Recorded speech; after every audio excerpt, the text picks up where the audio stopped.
যদি এটা ব্যবসা সফল মানে সুপার ডুপার হিট হয়ে যায়, এরপর আমরা আরো বড় বড় প্রজেক্ট। দাদা সুপার হিট হবে কি? হয়ে গেছে তো অলরেডি, এটা তো হয়ে গেছে দাদা, এটা হয়ে গেছে দাদা। এবার আপনি কমার্শিয়াল সিনেমাতেও মাত করে দিল, শাকিব খানের সঙ্গে বললেন আপনার জীবন আর কি চাই? অভিনয়টা করতে চাই, দর্শকের কাছে থাকতে চাই। সবাই কেটে ফেললে আপনি একটু মেসেজ দিয়ে দেন সবাইকে, যেন টিকিটটা কনফার্ম হয়, যেন হলে আসে, সবচেয়ে বেটার হয়। এটা একটু একটু বলে দিন, কারণ অনেকে দেখা যাচ্ছে অন্য সিনেমা দেখে চলে যাচ্ছে, আপনাদের সিনেমা দেখার জন্য আসতেছে কিন্তু পাচ্ছে না টিকিট।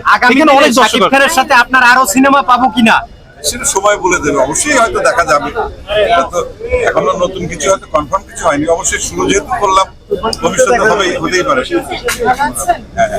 ঠিক আছে, থ্যাংক ইউ ভাইয়া। দর্শকের যে ভালোবাসাটা পাচ্ছেন এই সিনেমার মাধ্যমে, দর্শকের ভালোবাসাটাই তো আমরা চাই। দর্শক আমাদের সাথে আছে বিধায়ী তো আমরা এই কাজগুলো করতে পারি। আর আমরা এই কাজগুলো কেন করি? আমরা অভিনয় করি তো দর্শকের জন্য, নাটক বলি, সিনেমা বলি, ওয়েব সিরিজ বলি, সবই তো করি আসলে দর্শকের জন্য। দর্শকের যখন ভালো লাগে তখন আমাদেরও ভালো লাগে, তখন আমরা আমাদের ভেতরে একটা আলাদা গতি পাই, উৎসাহ পাই।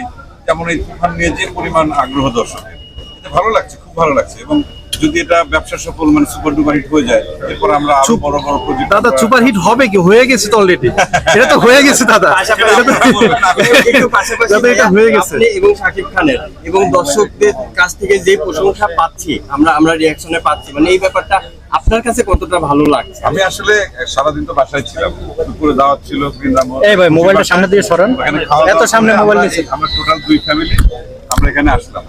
এখন পর্যন্ত ফেসবুকে খুব বেশি ঢোকা হয় নাই, খাওয়া দাওয়ার পর একটু রেস্ট নিলাম।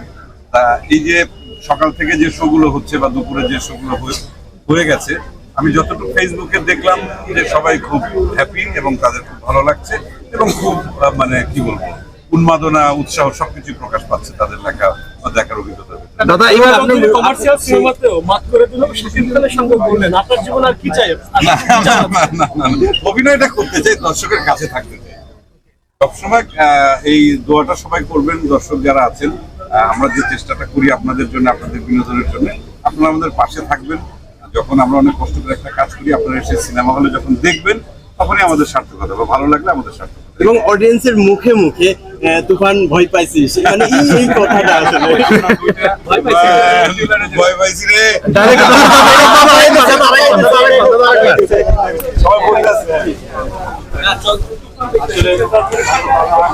চঞ্চল চৌধুরী ইতিমধ্যে সিনেপ্লেক্সের ভিতরে ঢুকছেন, বসুন্ধরা সিনেপ্লেক্সের ভিতরে সিনেমা দেখতে।